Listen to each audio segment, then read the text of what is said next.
Hello friends, hope you are good. This is your lecture number 12th of unit number 2nd, that is press and press work. And in this video we are going to learn about the specification of the parts. So let's get started with this session.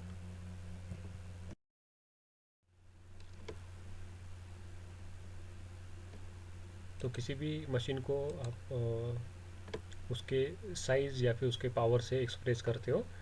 So expressing the size of this machine, that is press machine, includes expressing each of the parameter in quantitatively in appropriate units. ठीक है ना.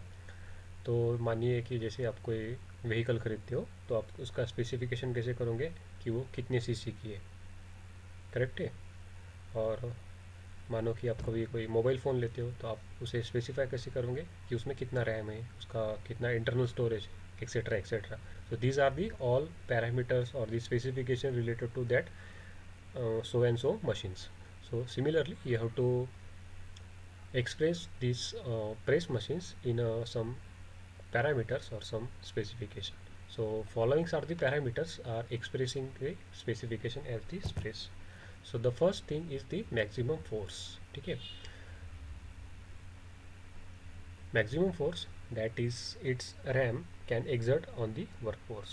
ठीक है. Maximum force क्या होता है, जो भी आपका मशीन का रैम होता है वो कितने फोर्स से आपके वर्क पीक्स पे फोर्स अप्लाई करेगा, ये हुआ उसका maximum force. This is express in turns. ठीक है. तो आपका जो भी मशीन होगा वो आपका स्पेसिफिकली एक टोनेज में उसे स्पेसिफाई किया जाएगा. जैसे कि 1 टन का हुआ, 2 टन्स का हुआ, 10 tons, 500 and so on, and it is called as tonnage. So it varies from 5 to 40 or किती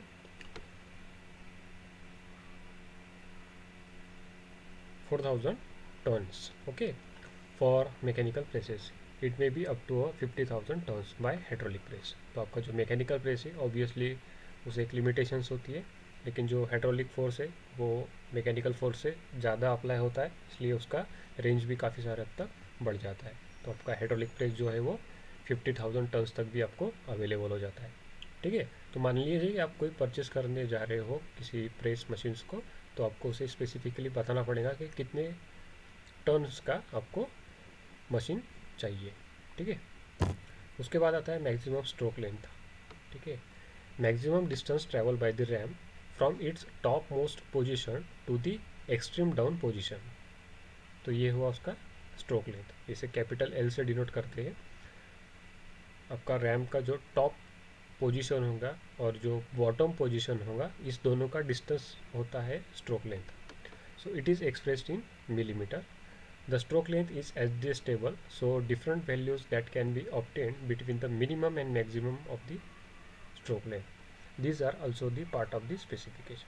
तो आपको ये भी स्पेसिफाई करना पड़ेगा कि आपके मशीन का स्ट्रोक लेंथ कितना है. ठीक है. It is a distance between the maximum and the minimum position of that RAM travelled.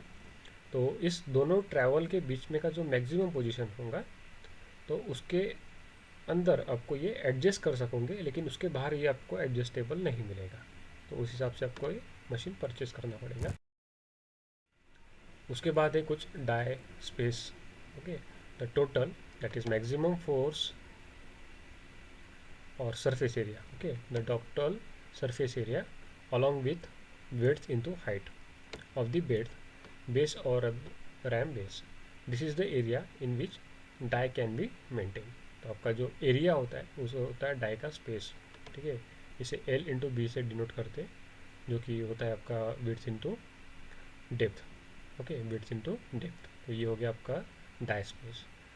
तो ऑब्वियसली जो डाई स्पेस होगा उस पर आप वर्क पीस का जो भी एप्लीकेशन करोगे वो उसी एरिया के लिमिटेड रहेगा. जितना बड़ा डाई रहेगा उतना बड़ा वर्क पीस आप उस पर ऑपरेट कर सकोगे.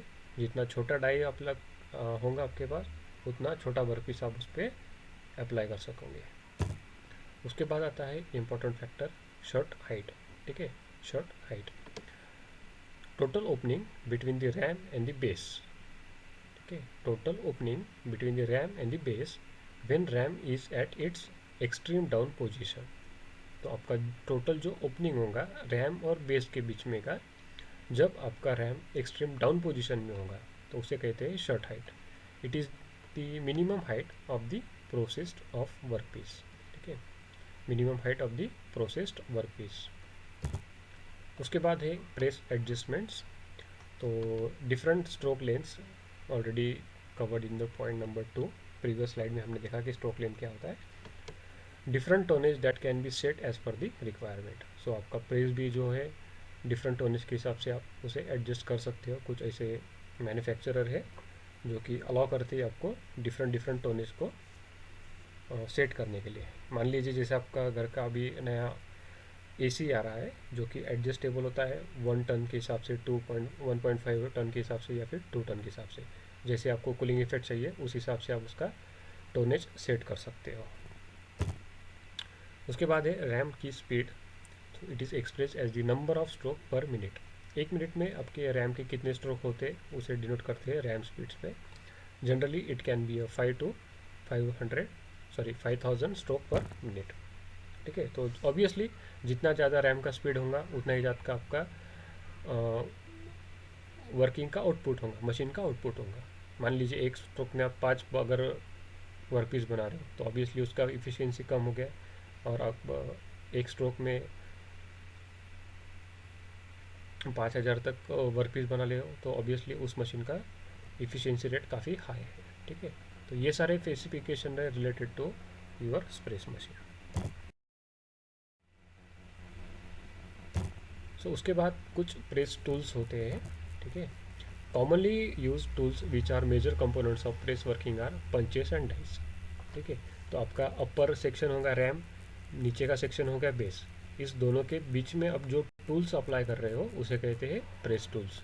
तो ये बेसिकली दो होते हैं, पंचेस और डाइस। डाइस जो होता है आपके बेस पे फिक्स होता है, पंचेस जो है वो आपके रैम पे फिक्स होता है।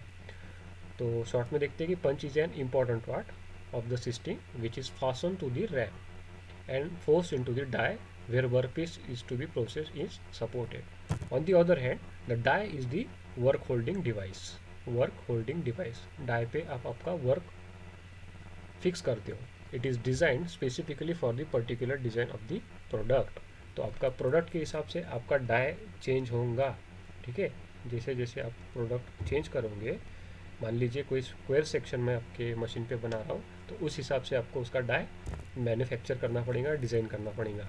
मान लीजिए अगर उसका क्रॉस सेक्शन चेंज होता जाता है वर्क पीस का, जैसे कि सर्कुलर हो जाता है, तो उस हिसाब से आपको डाई नया मैन्युफैक्चर करना पड़ेगा, नया डिज़ाइन करना पड़ेगा। ओके, तो उसके बाद आने वाले हम लेक्चर्स में देखने वाले हैं कि different ways of holding the punch. तो there are different different ways of holding this punch to the ram. Then we'll look into the die set and its details. तो ये जो डाई सेट्स होता है इसके डिटेल्स देखेंगे हम। देखिए काफ़ी सारा कॉम्प्लिकेट सिस्टम होता है डाइस का। उसके बाद हम आने वाले लेक्चर्स में देखेंगे मेथड्स ऑफ डाई सपोर्टिंग। इस डाई को सपोर्ट किस तरह से किया जाता है, बोल्स्टर पेड के साथ या फिर बेस के साथ। और फिर लास्ट एक हमारा इंपॉर्टेंट पॉइंट होता है कि क्लासिफिकेशन ऑफ डाइस। तो आने वाले लेक्चर्स में ये 4 पॉइंट हमें कवर करने होंगे। और जैसे ये 4 पॉइंट्स हमारे कवर हो जाएंगे, मोस्टली मुझे लगता है कि 2 लेक्चर्स में कवर हो जाने चाहिए, तो उसके बाद आपका ये जो चैप्टर है वो कंप्लीट हो जाएगा। ओके, तो आज के लिए काफ़ी ये हुआ। तो till then we'll stop here. So if you have any doubts about the specification of press, you can ask me.